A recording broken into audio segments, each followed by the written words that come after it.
목사님 이제 다음 주에는 오시는데요. 오늘까지 저하고 같이 은혜 받는 시간 됐으면 좋겠습니다.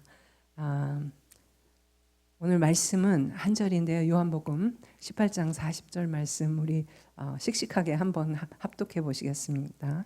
시작.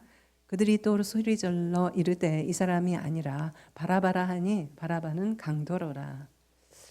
이 모든 인류의 구원을 위해서 십자가에 달리신 하나님의 예수 그리스도의 희생과 죽음으로 인해서 우리 모두는 새로운 생명을 얻었습니다. 그로 인해서 우리가 소위 정말 말하는 중요한 이 천국행 티켓이 주어졌고 이 땅에서도 그리스도인이라는 영광의 신분을 갖게 되었습니다. 2000년 전에 예수님의 십자가의 은혜로 살아난 첫 번째 사람이 오늘 바로 성경에 나오는 살인자 바라바입니다. 바라바는요, 로마 총독인 본디오 빌라도가 예수님을 신문할 때 모여있는 군중들에게 의견을 묻는 장면에서 등장한 인물입니다. 바라바는 성 안에서 어떤 사람이냐면 소동을 일으키고 사람을 죽인 강도, 또 살인자로 복역 중이었습니다. 빌라도는 유월절을 맞아서 죄인 한 명을 풀어주는 관습을 따라 예수와 바라바 중에 누구를 석방하면 좋겠냐고 군중들에게 묻습니다. 유대인들은 예수가 풀려나기를 원치 않았습니다. 그래서 바라바를 선택했고 원래 십자가에 달려야 할 바라바가 풀려나고 예수는 십자가형을 받게 됩니다. 이 바라바는 풀려난 뒤에 성경에 어떠한 행적도 어느 곳에도 언급되어 있지를 않습니다. 그러나 예수 그리스도의 이 재판에서 중요한 역할을 합니다. 바라바가 누구인지 이해하면 우리가 십자가에 대한 이해가 더 깊어집니다. 바라바의 중요성을 우리가 충분히 이해하기 위해서 그가 살았던 시대적인 배경으로 한번 가보면 당시의 유대 민족은 로마의 지배를 받고 있었습니다. 그래서 사람들은 그들을 해방시켜줄 구세주를 기다렸습니다. 이러한 배경이 바라바의 석방을 더 감격스럽게 만드는 것이죠. 성경의 사복음서 신약에 보면 요한복음, 마태, 마가, 누가 사복음서에 다 이 사건이 다루어진다는 거죠. 그 이유는 그만큼 이 사건이 의미심장하기 때문입니다.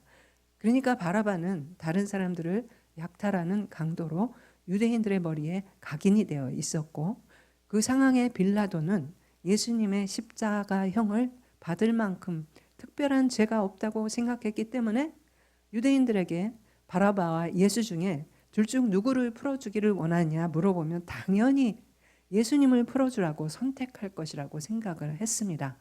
그러나 이 빌라도의 예상은 빗나갔고 아무런 죄도 없어 보이는 예수님을 십자가에 달라고 유대인들이 소리를 질러댔습니다.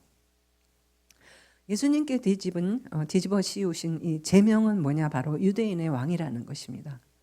그 당시에 근데 유대인에게는 왕이 없었습니다. 헤롯 왕이 퇴위하고 나서 로마 총독인 빌라도가 다스리고 있었고 그러니까 현재 유대인의 왕은 로마 황제인 것이죠. 이 유대인들은 황제가 우리의 왕인데 예수라는 자가 자신이 유대인의 왕이라고 하자 반역자가 아니냐, 그를 십자가에 못 박아야 한다고 주장한 것이죠. 만약에 예수를 당신이 십자가에 못 박지 않으면 빌라도 당신은 황제를 거역하는 자가 된다라고 협박까지 당합니다. 어쩔 수 없이 군중들에 떠밀려 가지고 빌라도는 예수님을 십자가에 못 박으라고 내어주게 됩니다. 자신이 당연히 십자가에 못 박혀 죽게 될 것이라 예상했던 바라바는 갑자기 풀려나게 된 것이죠. 그러나 바라바의 석방은 초기 기독교뿐만 아니고 오늘날까지 예수 믿는 우리에게까지 중대한 의미를 갖고 있습니다. 첫 번째는 바라바는 죽을 줄 알았던 사람이 죽을 사람이 살기로 선택받은 것이고 예수는 살 사람이 죽임을 당하기로 선택을 받았다는 것입니다. 왜 바라바가 예수님 대신에 석방되었을까요? 왜 선택을 받았겠습니까? 받을 자격이 전혀 없는 자가 은혜를 얻은 것입니다. 이것을 바로 복음의 이것이 복음의 핵심 메시지가 아니겠습니까? Grace for the undeserving. 바라바 이야기는 단순한 과거의 기록이 아니고 구원받은 모든 성도가 자신을 비춰봐야 되는 그런 거울과도 같습니다. 예수님 대신에 바라바가 풀려났듯이 예수님 대신에 내 죄가 내가 죄에서 풀려났다는 것이죠. 바울은 그래서 로마서 5장에 보면 이렇게 말합니다. 우리가 아직 죄인 되었을 때 자격이 전혀 없을 때 이미 그리스도께서 우리를 위해 죽으셨다는 것입니다. 즉 은혜라는 것은 내가 값을 치르지 않고 얻는 것. 이 바라바 사건을 통해서 은혜가 무엇인지 형벌을 피할 수 있는 어떠한 조건도 갖추지 않은 바라바. 여기서 우리는 이 은혜의 본질이 뭔지 값없이 주어지되 결코 값싼 것이 아니다라는 것입니다. 말하자면 그 은혜는 예수님의 십자가라는 엄청난 대가 위에 세워졌다는 것을 알 수가 있습니다. 그래서 grace is free, but it is never cheap. 싸지 않다는 거예요. 은혜는 값없이 주어졌지만 예수의 생명이라는 가장 귀한 값을 치르고 우리에게 주어진 선물이라는 것입니다. 그렇게 귀한 값을 치르고 우리가 선물을 받았는데 오늘 우리의 모습은 어떠냐는 것입니다. 바라바처럼 살기로 택함을 받았고 우리는 자유를 얻었지만 이 받은 은혜에 제대로 우리가 응답하고 살고 있느냐는 것입니다. 받을 자격이 없는 은혜를 우리가 기억하며 여러분 매일의 일상에서 감사를 고백하며 살고 있습니까? 말로만이 아니라 찬양만이 아니고 삶의 일상에서 가정 안에서 또 일터에서 교회 안에서 나타나고 있느냐는 것입니다. 단순한 감정적인 그런 반응을 넘어서 내 삶이 은혜의 통로가 되고 있느냐는 것입니다. 은혜에 보답하는 헌신이 따라가느냐는 것입니다. 하나님의 나라를 세우기 위해서 의미 있는 삶으로 보답하고 있느냐는 것입니다. 이 바라바 사건이 오늘 우리에게 주는 교훈이 무엇일까요?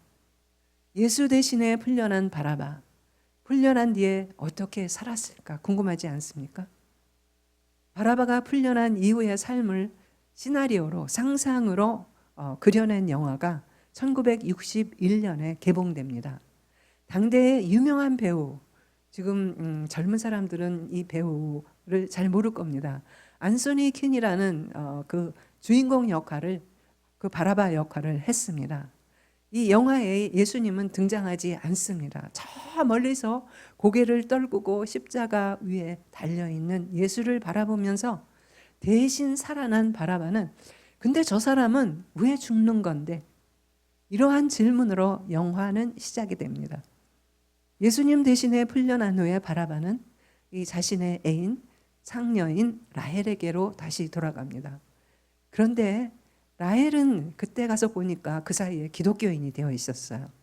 그리고 예수님을 위해서 열심히 믿는 사람들을 도와주다가 나중에는 돌에 맞아 죽게 됩니다.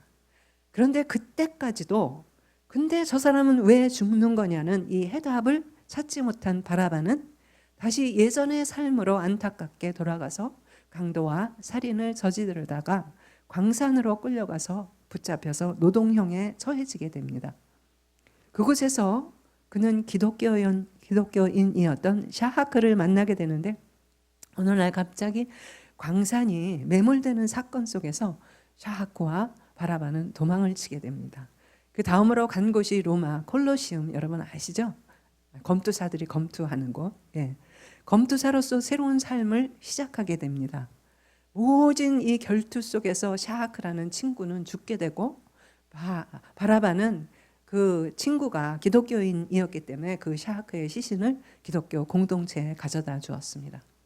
이후로 이 네로 왕의 핍박이 기독교인 핍박은 역사적으로 우리가 다 알지만 로마는 그야말로 그 핍박으로 인해 대화재에 휩싸이게 됐고 바라바는 그 화재 속에서 죽어가는 사람을 마지막으로 구하다가 생을 마감하게 된다는 이야기입니다. 성경에 어디에도 나오지 않는 이 바라바의 삶을 그려낸 이 영화는 나름대로 우리에게 울림이 있습니다. 성경은 비록 모든 것을 다 설명하지 않습니다. 진짜 바라바는 영화와는 다른 삶을 살았을지 모릅니다. 그러나 예수가 십자가에 달림으로써 살아난 첫 번째 사람 바라바를 우리는 천국에서 만날 수 있을까? 예수 그리스도 대신에 십자가형을 면하고 살아남은 이 강도, 바라바의 이 파란만장한 헐리우드 영화 바라바, 그는 누구일까? 우리 모두는 어쩌면 바라바일지도 모른다는 것입니다. 바라바처럼 주변 사람들을 마음속으로 죽이고 힘들게 하고 관계를 어렵게 만들고 내 욕심대로 살지 않느냐는 것입니다. 근데 예수가 왜 십자가를 지느냐는 거야. 우리 역시도 이해하지 못하지 않았습니까? 그러나 나는 살아있고 또한 영원한 삶까지 약속받았습니다. 그저 짧게 지나가는 이 인물인 바라바에서 오늘 내 모습을 볼 수 있기를 바랍니다. 이 바라바의 이야기는 성경 전체 창세기부터 요한계시록까지 흐르는 광맥이 있습니다. 이 광맥이 이어지고 있는데 그게 바로 뭐냐? 구원이라는 주제에 스팟라이트, 빛을 비추고 있다는 것입니다. 선택받은 바라바, 선택받은 나, 흠이 없으신 하나님의 아들 예수님이 형벌을 받아 마땅한 범죄자 바라바의 자리를 기꺼이 대신하셨다는 것입니다. 이 바라바와 예수님의 상징적인 교환을 통해서 우리는 믿는 모든 사람에게 용서와 구원을 주시는 하나님의 희생적인 사랑과 은혜를 기억하게 되는데요.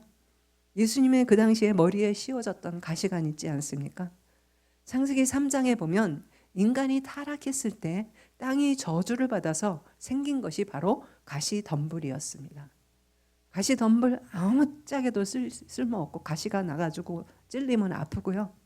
단순히 조롱거리로 고통을 주기 위한 가시관이 아니었다는 것입니다. 내 죄가 만들어낸 끔찍한 저주와 사망의 가시를 그분의 거룩한 머리에 뒤집어 씌운 것입니다. 나의 불순종이 만들어낸 저주를 홀로 감당하신 그분이 바로 예수님이십니다. 무죄한 자를 정죄하고 유죄한 자를 정말 풀어주는 이 기막힌 역전 속에서 십자가 은혜를 우리는 볼 수 있는 것이죠. 은혜라는 것은 그래서 우리가 도덕적으로 완벽하게 살아야만 하나님께 받아들여지는 것이 아니라는 것입니다. 우리는 이미 나를 대신해서 정죄를 받으신 예수님 때문에 하나님의 법정에서 완전히 이미 무죄의 선고를 받았다고 하는 것이죠. 그러나 나를 위해 가시관을 쓰신 그분의 깊은 사랑에 감격하면서 예수님을 기쁨으로 우리가 따르고 있느냐는 것입니다. 죽어 마땅한 나를 살리기 위해서 대신 가시관을 쓰시고 십자가를 지신 예수님의 대속의 은혜를 우리가 감사하며 사람의 시선보다도 믿음으로 십자가의 길을 지금 걷고 있느냐는 것입니다. 예수님을 십자가에 못 박고 그분 대신에 흉악범이었던 바라바를 풀어달라고 외친 군중이 바로 우리였고요. 죽은 자를 살리고 병든 자를 고치셨던 예수님을 버리고 살인자를 선택했던 나였고 그때 예수님 대신 풀려난 바라바가 다름 아닌 나였다는 것입니다. 그런 점에서 바라바와 나는 대속이라는 이 같은 배를 탄 죄인임을 깨달아야 한다는 것입니다. 우리는 바라바처럼 영원한 죽음이라는 형벌이 확정된 죄인이었습니다. 이 복음의 핵심은 바로 여기에 있습니다. 내가 달려야 할 저 거친 나무 십자가에 예수님이 대신 달리셔서 그분이 못 박히실 때에 내가 자유를 얻게 되었다는 사실 말입니다. 이것이 바로 한마디로 한 센텐스로 위대한 교환이라고 부릅니다. The Great Exchange라고 부르는데요. 1941년 너무 오래돼서 여러분 기억을 못하겠지만 그 악명 높은 아이슈비츠 유대인 수용소에서 한 죄수가 탈출을 했습니다. 난리가 났습니다. 간수들이 수용소 규칙에 따라서 본보기로 죄수 한 명을 굶겨 죽이기로 결정을 합니다. 이때 지목된 한 남성이 그 남성에게는 아내도 있었고 자녀들도 있었습니다. 그 남성은 너무 절망 속에 부르짖을 수밖에 없었습니다. 자기가 죽으면 이제 자기 식구들은 자기 아내는 어떻게 되나. 그때 한 남성이 조용히 앞으로 걸어와서 나는 가톨릭 신부입니다. 저 사람에겐 가족이 있으니 그 대신 내가 죽겠습니다. 그 신부는 대신 지하 감옥에서 굶어서 죽게 됩니다. 죽음을 맞이했고 살아남은 남성은 평생 동안 그 신부의 희생을 전하며 살았다는 것입니다. 그는 매년 신부가 대신 희생되는 날이면 눈물을 흘리며 이렇게 고백했다 그래요. 그분이 죽었기 때문에 제가 오늘 숨을 쉬고 살 수 있습니다. 그리고 그는 남은 생을 죽은 신부를 대신해서 아주 모범적인 그런 삶을 잘 살았다고 합니다. 육신의 죽음을 대신해 준 이 신부에 대한 고마움이 커서 그렇게 변화된 삶을 잘 살았다면 우리에게 영원한 죽음에서 우리를 죄에서 나를 해방시켜 주시고 그러한 예수님을 위해서는 우리가 어떤 모습으로 살아야 하느냐는 것입니다. 자유의 몸이 된 바라바. 성경에는 더는 그에 대한 기록이 없다고 했습니다. 이후에 변화된 삶을 살았는지 이전과 다름없이 살다 갔는지 전혀 알 수가 없습니다. 그런데 이 성경의 여백에는 많은 의미가 깊은 의미가 있습니다. 성경이 여백으로 왜 남겨놓았을까? 그 이유는 바라바였던 내가 삶으로 평생 살면서 일상에서 바라바가 풀려난 그 이후의 삶을 보여달라는 것이 아닐까요? 이제 주님, 제가 바로 그때 바라바였습니다. 그동안 제가 무거운 죄는 보지 못하고 타인의 허물에 주목하며 판단하고 정죄하는 삶을 살았습니다. 아무 자격 없는 저를 위해서 십자가에 대신 죽으신 그 사랑을 이제야 깨달았습니다. 저를 살리신 그 은혜에 빚진 자로서 이제는 저만 위해서 살지 않겠습니다. 주님의 사랑을 이제 이웃에게 전하며 살겠습니다. 이런 고백을 듣기 원하시지 않을까요?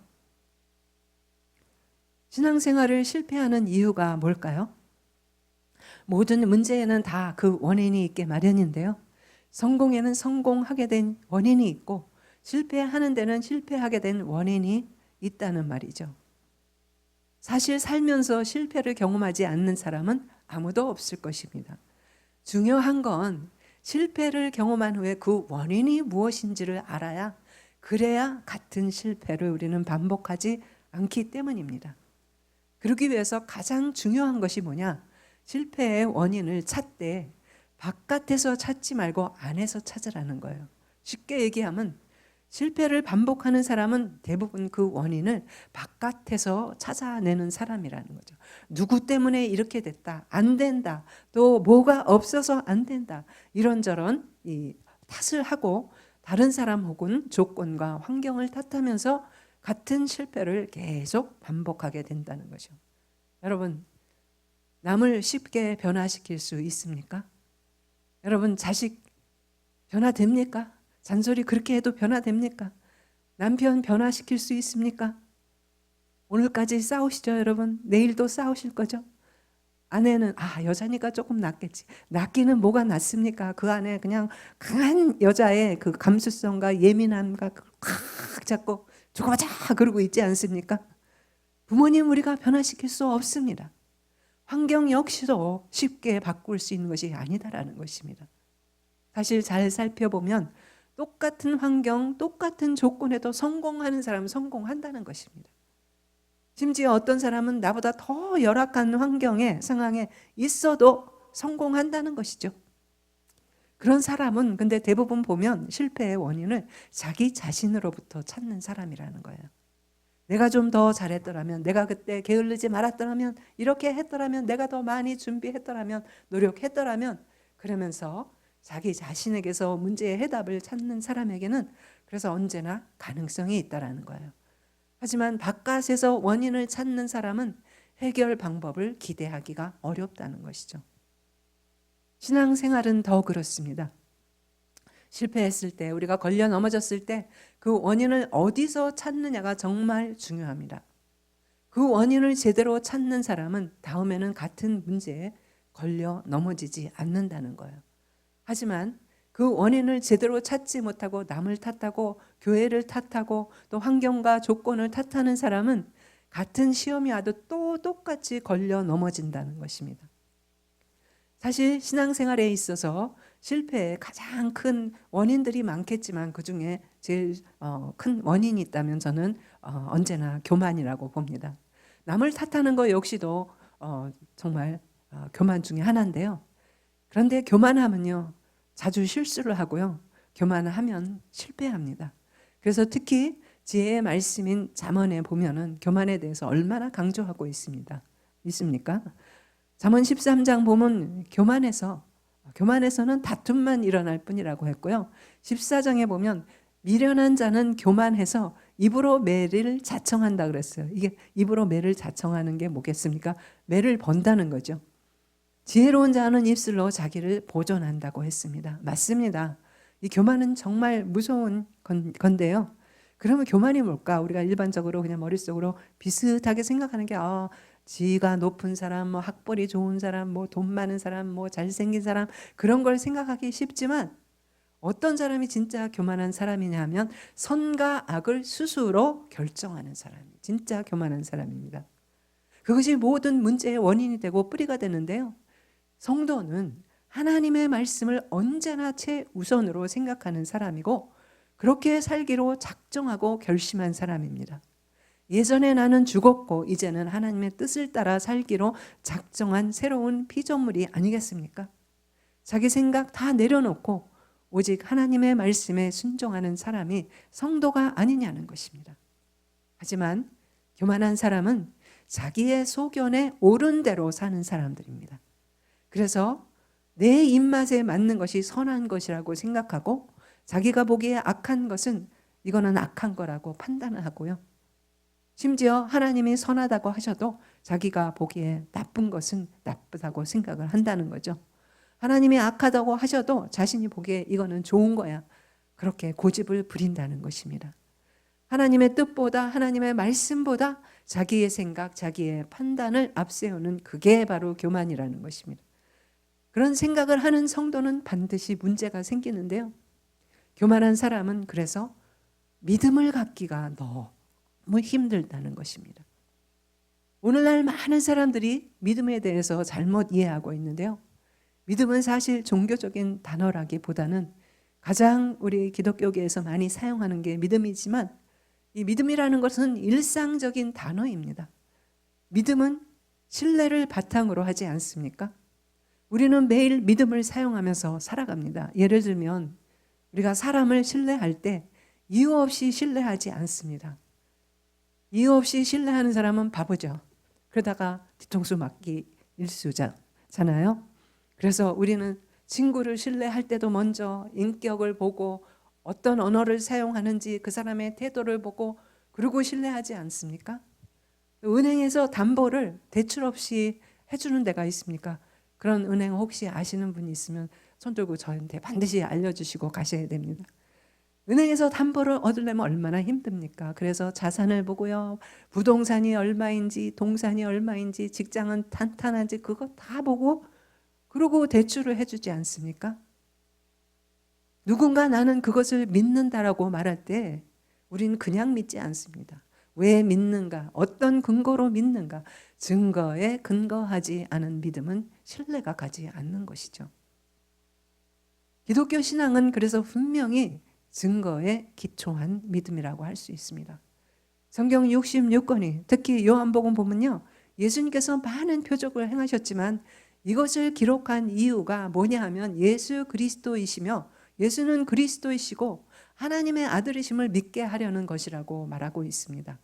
다시 말해서 믿음을 요구하기 전에 먼저 증거를 제시하고 있다는 거예요.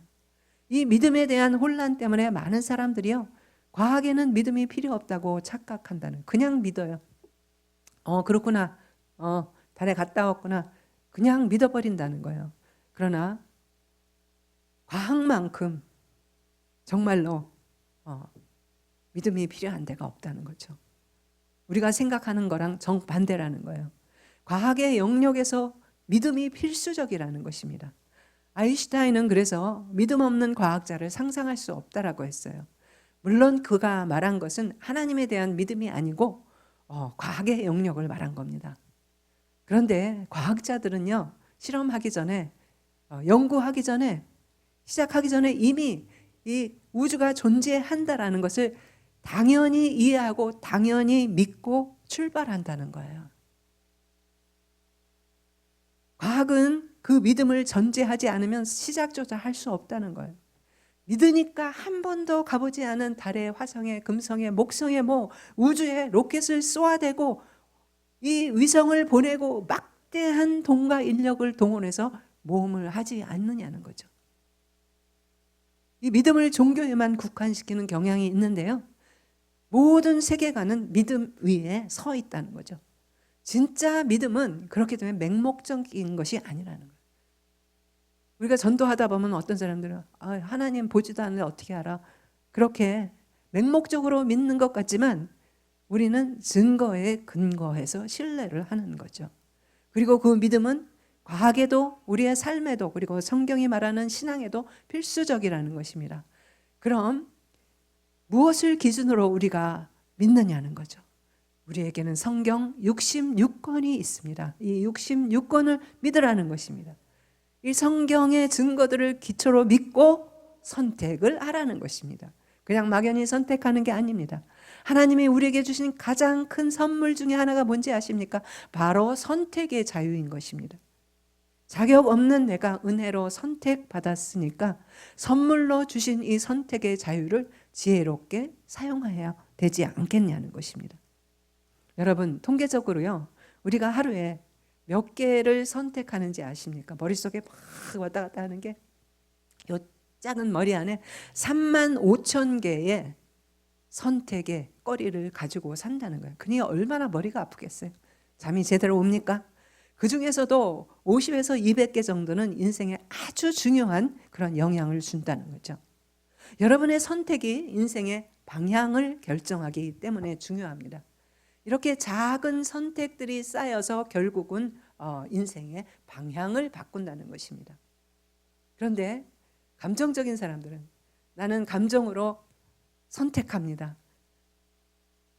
여러분은 과연 감정으로 선택합니까? 그러다가 많은 실수를 하게 됩니다. 우리는 진리의 말씀으로 선택해야 됩니다. 가끔 이렇게 말하는 사람이 있습니다. 내 느낌이 이거는 맞는 것 같아. 이번에는 느낌이 좋아. 그게 맞는 걸까요? 하나님의 말씀에 내 삶을 맞춰야지 내 감정의 말씀을 맞추다 보면 왔다 갔다 할 수밖에 없어요. 올라갔다 내려갔다. 우리는 매일 뭔가를 선택을 하는데요, 그리고 그 선택 하나하나가 나를 만든다고 했습니다. 그래서 지혜롭게 선택하는 것이 중요한 것입니다. 선택할 수 있는 특권은요, 가장 큰 선물인 동시에 가장 큰 저주가 될 수도 있는데요, 어리석은 선택을 할 때가 있기 때문입니다. 저 역시 항상 좋은 선택만 하는 것이 아닙니다. 여러분도 마찬가지입니다. 그래서 우리는 하나님이 주신 아주 좋은 이 자원을 많이 자주 낭비합니다. 우리 주위를 살펴보면요, 잘못된 선택으로 후회하는 사람들이 얼마나 많은지 모릅니다. 무엇을 선택하고 왜 그것을 선택했는지가 중요한데요, 그렇기 때문에 지혜와 믿음의 양날개가 중요합니다. 지혜가 어디서 옵니까? 하나님의 말씀에서 오죠. 그 말씀을 믿음, 지혜와 하나님의 말씀을 믿는 그 지혜와 믿음의 양날개를 가지고 살아가는 게, 선택하는 게 너무나 중요합니다. 이 선택이라는 것은 결국에 최종 결정을 내리는 것은 누구입니까? 나 자신이죠. 나 자신이기 때문에 다른 사람 때문이라고 핑계를 댈 수 없고 또 전적으로 나의 책임이라는 거죠. 그런데 뭐가 잘못되면 항상 이렇게 밖을 향해서 지적을 하고 남편 때문에, 자식 때문에, 뭐 부모 때문에 막 그러는데요, 아니라는 거예요.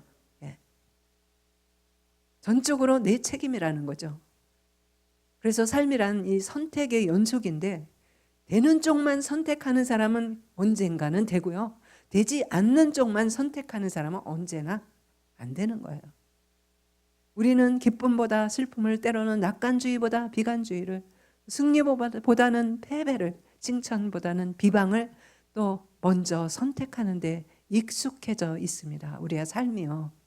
가만히 생각해 보면 사람들은 그 무엇이나 혹은 누군가에 의해서 인생이 결판 난다고 믿는데요. 그러나 인생은 완전히 나의 선택에 의해서 결판이 나게 되어 있다는 것입니다. 하나님께서 선택할 수 있는 자유를 우리에게 주신 것은 그분의 커다란 축복이지 않습니까? 우리는 우리의 운명에 지배받는 것이 아니고 나의 선택에 지배를 받기 때문에 중요한 것입니다. 눈앞의 일에만 그래서 급급하지 말고 이제 좀 더 높은 곳에 목표를 두고 그 길을 선택하고 항상 바르고 또 떳떳하고 정직하고 꺼리낌이 없는 것을 선택하고 유행을 바라지만 요즘 젊은이들이 한탕주의 좋아하는데 한탕주의 하다가 평생 결국에는 별 볼 일 없이 그렇게 끝나는 사람들이 많지 않습니까? 유행 바라보지 말고 정직하고 꺼리낌이 없는 것을 선택하고 또 땀 흘려 노력하는 길을 선택하고 굽은 길보다는 바른 길을 선택하고 핑계보다는 정직을 선택하고 오해보다는 이해를 선택하라는 것입니다. 사람은 언제나 선택의 지배를 받기 때문이죠. 우리가 사단에게 노하는 순간이 하나님께 예스하는 순간이고요. 유혹 앞에서 우리가 노라고 할 수 있는 이 선택의 용기가 필요합니다. 그래서 인생을 바꾸는 것은 사건이 아니라 선택이라는 것이죠. 우리는 선택을 하고 그 선택이 결국 우리를 만드는 것입니다. 우리의 성품 역시도요.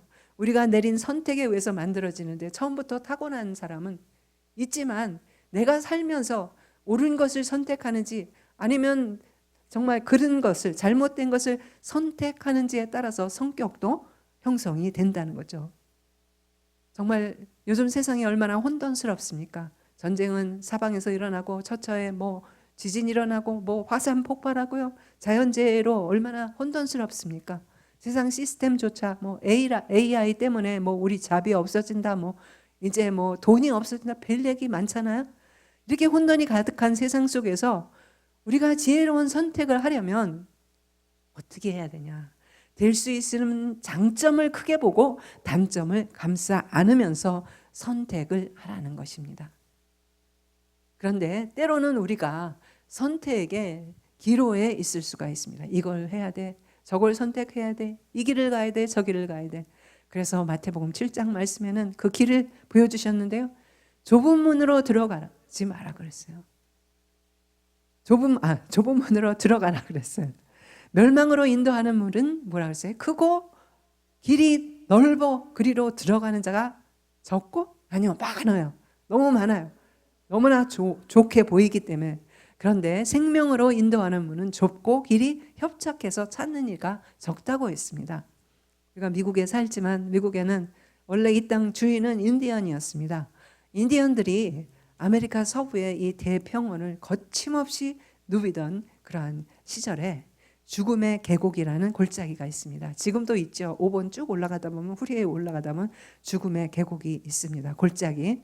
그때 서부 개척 당시에 용감한 개척자들과 탐험가들이 말을 달려가지고 이 계곡으로 가기만 하면 돌아오지 못했다는 거예요. 다 죽었다는 거예요.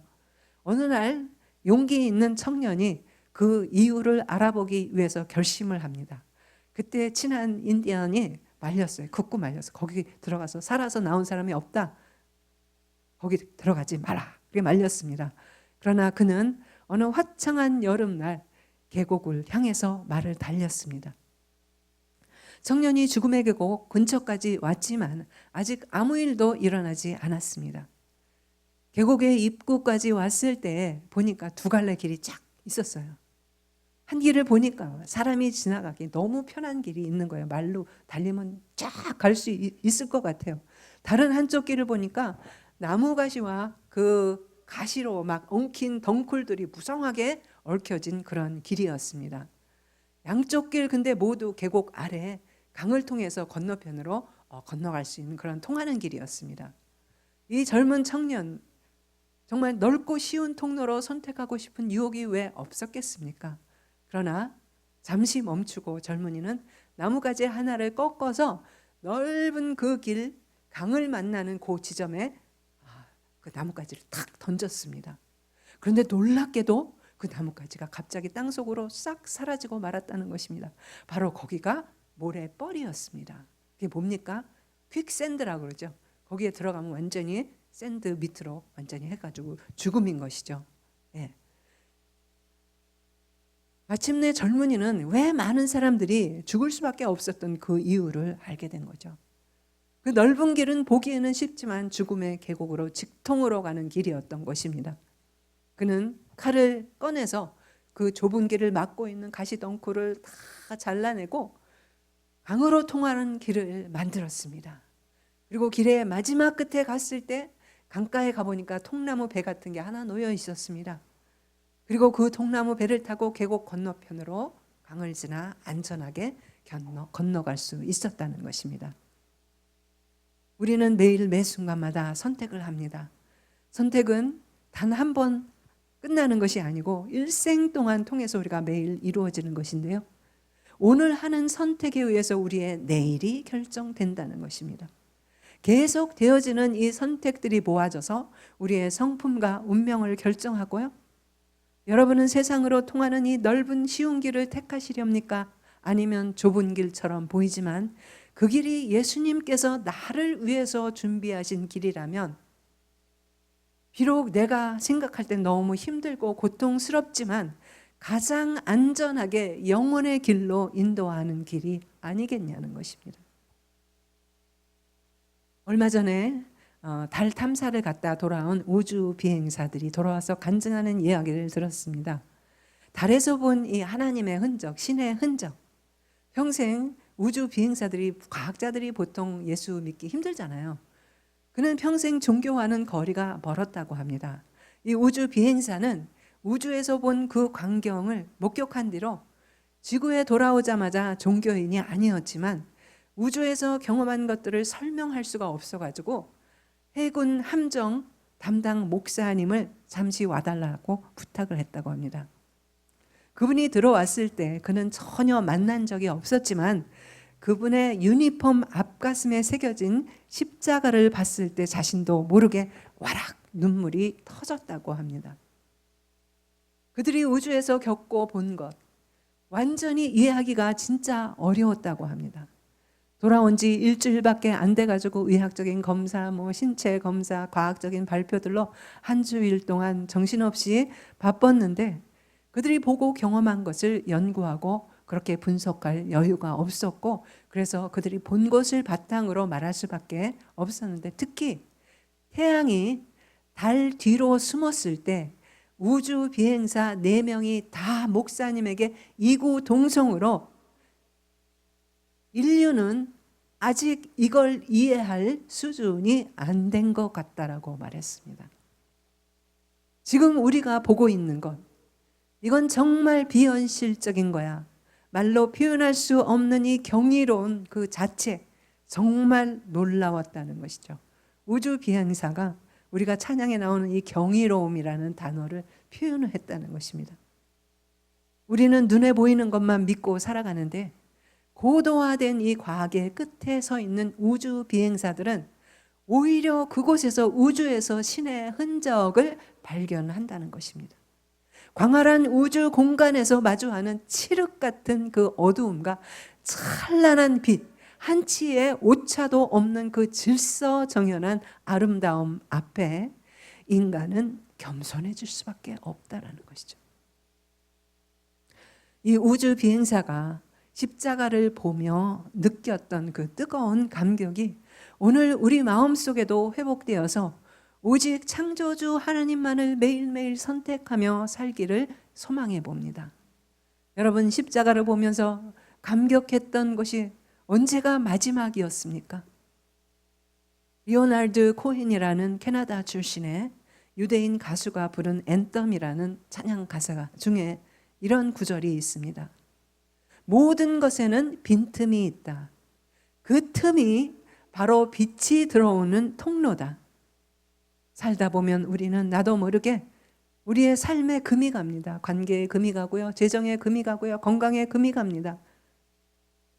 내 생각대로 되지 않아서, 내 선택대로 되지 않아서, 내가 세운 계획대로 되지 않아서 거기에 틈들이 이렇게 생기는데요. 그런데 그 틈이 바로 빛이 들어오는 통로가 된다는 거죠. 빛이 들어오는 통로가 누구겠습니까? 하나님께서 그 틈을 통해서 나의 그 빈틈을 통해서 역사하신다는 거죠. 일하신다는 것입니다. 비록 오늘은 내가 이기고 내일은 지는 것처럼 느껴질 수도 있습니다. 오늘은 내가 응답받고 내일은 침묵을 만날 수도 있습니다. 오늘은 내가 열매를 맺는다 할지라도 내일은 눈물을 볼 수가 있습니다. 오늘은 박수를 받더라도 내일은 골방에서 메마를 수 있다는 것입니다. 그러나 다른 것이 아니고 하늘에 여러분의 이름이 기록이 된 것으로 인해서 기뻐하라는 거죠. 사단이 결코 지울 수 없는 이름, 세상이 취소할 수 없고 내 감정의 기복이 왔다 갔다 해도 바꿀 수 없고, 그러므로 성도의 가장 큰 축복은 하나님과의 관계라는 것입니다. 세상의 인정이 아니고 하늘이 인정해 주면 되는 거 아니겠습니까? 하나님이 인정한다는데 세상이 아무리 뭐라 그래도 소용이 없습니다. 그러니까 세상이 아무리 흔들려도 담대하시라는 거예요. 왜? 하나님은 살아 계시기 때문입니다. 그 하나님이 지켜주신다는 것입니다. 이 불안한 세상을, 이 흔들리는 세상을 이 믿음으로 우리가 매일매일 하나님을 선택하며 살아가라는 것입니다. 그러면 틀림없이 여러분이 생각해 본 적이 없는 놀라운 기적의 삶을 살게 될 것이라는 것입니다. 그것이 바로 이 시대를 살아가는 여러분과 저의 삶이라는 것이죠. 여러분, 오늘 아침에도 일어났을 때 어땠습니까? 떠오르는 태양을 보며 여러분 감격하셨습니까? 우주 비행사처럼 감격하셨습니까? 아니면 또 떴구나 그러고 그냥 막 운전대에 바삐 왔습니까? 빗소리 날 때, 천둥소리 울릴 때, 바람소리가 들릴 때, 새소리를 들으면 하나님의 숨결이 내 안에 살아 계심을 느끼면서 감격하는 그 삶을 살라는 것입니다. 아멘입니까?